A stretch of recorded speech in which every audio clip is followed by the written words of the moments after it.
Her name was Alara. She lived in a small wooden cottage at the edge of a quiet hill town.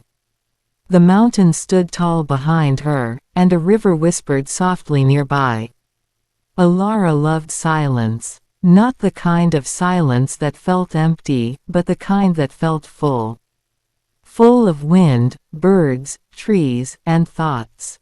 She lived alone, by choice. Not because she was sad, or lonely, but because she felt free. Every morning, she brewed her tea slowly, letting the steam rise into the morning sun. Then, she packed her small brown bag, took her notebook, and went for a walk.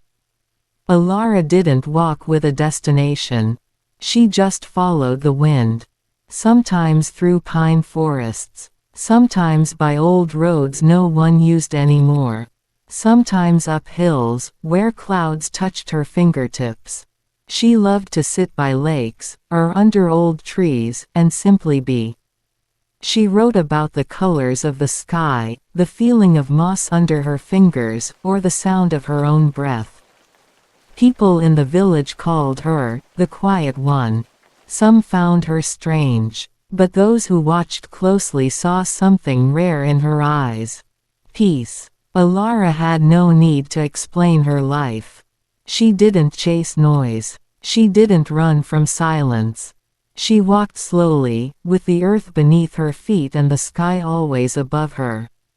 She felt everything deeply, the way the sun touched her face, or how the wind curled around her shoulders. And at night, when the stars came out, she lit a candle, opened her window, and listened. To the stillness. To herself. To the soft, quiet joy of simply being alive. She was alone, but never lonely, because she had the whole world inside her. This story isn't just for Alara, it's for anyone who finds peace in their own company, in their own quiet way.